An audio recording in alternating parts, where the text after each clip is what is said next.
Alright, welcome back to our fourth video for our Albion gameplay.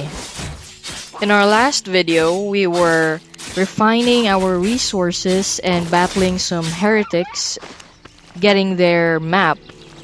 Now we're going back to Captain Tia to complete the quest and get a new one. So in this video, I would also want to share what I've read in Albion Online's website about the history of Albion. So the history of Albion is filled with legendary heroes and fearsome creatures, fierce battles and hard-won peace, intrepid exploration and reckless sacrifice. These struggles have shaped Albion into what it is today. So 1800 years ago, Albion is ruled by fearsome dragons. In the shadow of these tyrannical creatures, the first humans begin to attune themselves to the magic of the land, becoming druids. They make an accord with the giants of Albion, enabling the various tribes of humanity to flourish. The greatest of the giants come together with the first druids to work a great magic, forcing the dragons to sleep. The ravaged land soon recovers, and the humans and giants together guard the dragons' resting places, naming themselves Albion's keepers. 1600 years ago, a druid rises who is unlike the others. Some say he has gained secret knowledge by eavesdropping on the dragon's dreams, others that he has talked to other creatures deep in the bowels of the earth. His name is Merlin, and he has a dream of uniting the tribes. His message is simple.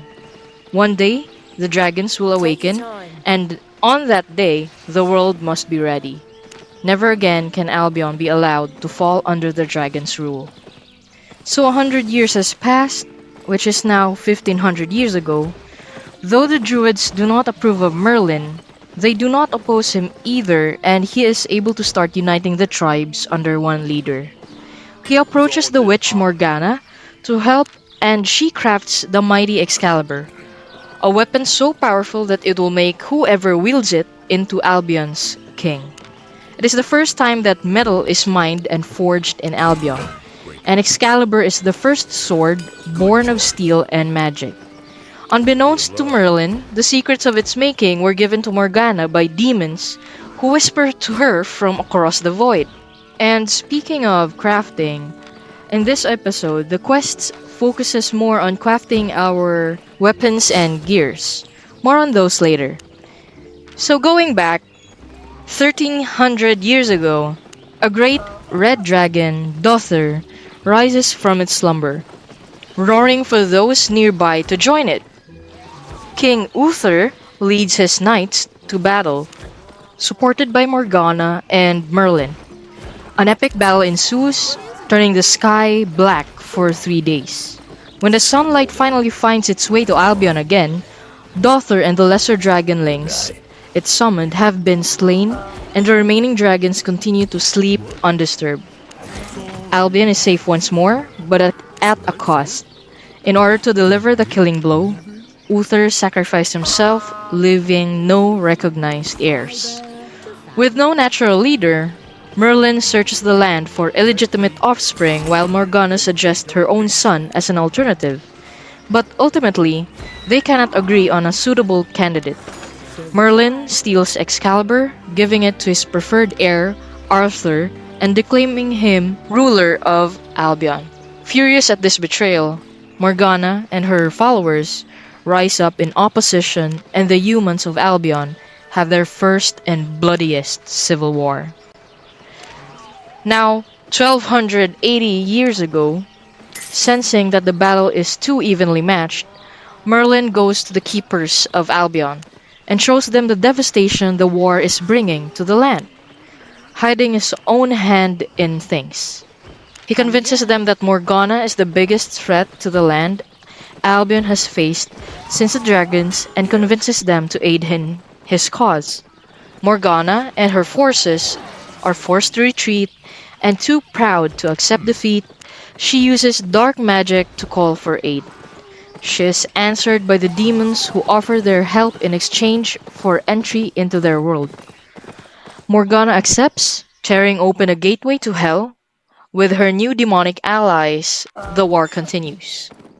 1260 years ago, after years of war, Merlin realizes that neither side can easily win, and that as the demons spill out into the world, Albion itself is likely to be destroyed.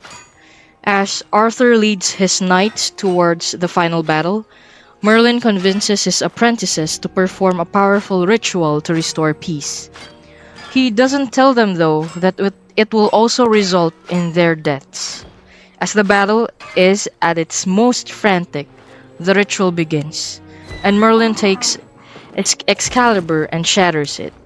The resulting explosion kills most of the knights on both sides and casts the demons back across the void. They drag a screaming Morgana with them as they go. Merlin himself vanishes. The oldest of the giants return to the earth, and all of Albion is shrouded in mist, sealing it off from the rest of the world.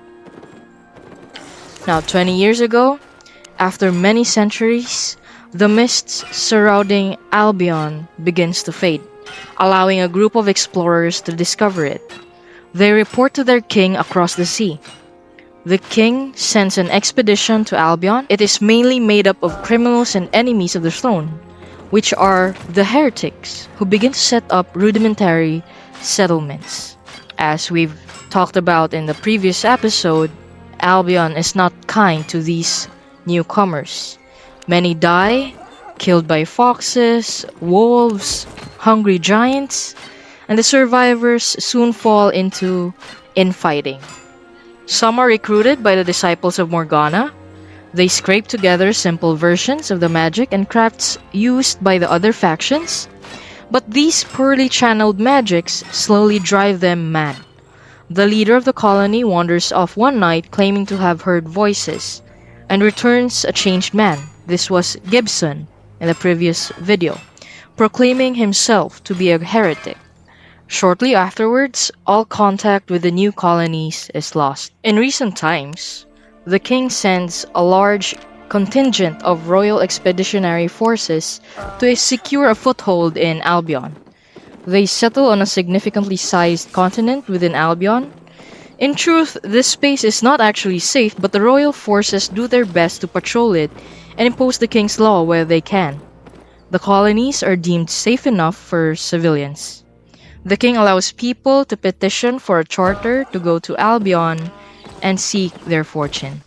So yeah, quite an interesting history. I really love the fact that the developers, the creators of the game, really put an effort into writing the lore, the history, and even, allowing players to build its own wiki. If you go through the website of Albion, you would see a lot of things to read about if you want to know more about the game. So going back to our quests, we are now asked to craft in different crafting buildings, starting with our Warrior's Forge, where we could craft our warrior weapons and plate armor. So as you saw, I crafted 2 soldiers' boots because I was after for a better quality, as all equipable items except consumables have quality. When you craft an item, you have a chance of rolling one of the 5 quality types. So I'm going to show all those 5 quality types here. So this is from Albion's wiki on their website. So we have normal, good, outstanding, excellent, and masterpiece. You can go check the wiki. You would find the link on it below in the description. And also, a better quality means it's much more expensive in the market, so you could also use it as a means of earning silver and a basis for choosing better equipment in the market. Aside from the Warrior's Forge, there are also other crafting buildings like the Mage's Tower, where you could craft mage weapons and cloth armor, Hunter's Lodge, where you could craft hunter weapons and leather armor. You could also have there a workbench for basic equipment for new characters, the saddler for mounts, the cook for food, and the alchemist's lab for potions. There's also our trusty tool maker for our tools, accessories, and furniture. So in our Warrior's Forge, we could also craft a battle axe, broadsword, hammer, mace, crossbow, shield, and our plate armors like the soldier's helmet, soldier's armor, and soldier boots. For our Hunter's Lodge, we could craft bows, daggers, quarterstaffs, nature staffs, spears, torches, and our mercenary armors, which comprises of the mercenary hood, mercenary jacket, and mercenary shoes. While in the Mage's Tower, we could craft different kinds of staffs like the Fire Staff, Arcane Staff, Holy Staff, Cursed Staff, Frost Staff, Tome of Spells, and our cotton clothes, which are the Scholar's Cowl, Scholar Robe, and the Scholar Sandals. So yeah, that's about it on crafting, Albion's history, and the crafting quality of the items. So sit back, relax, and enjoy the rest of the video as I finish my quest on crafting different weapons and armors.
Yes?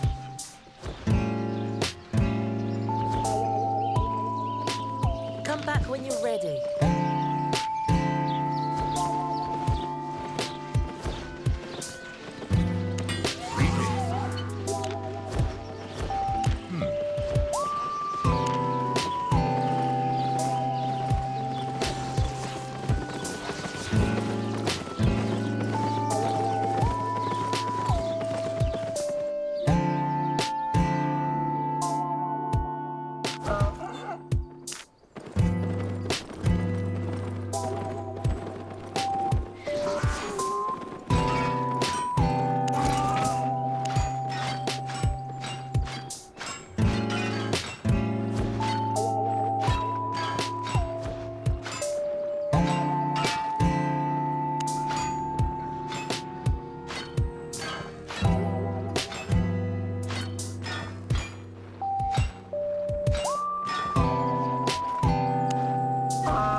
I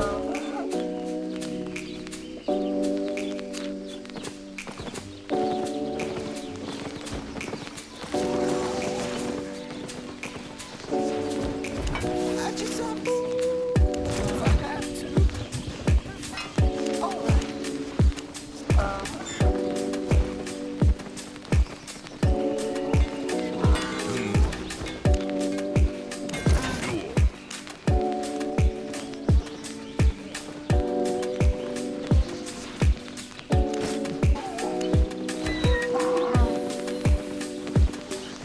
You done? What is it?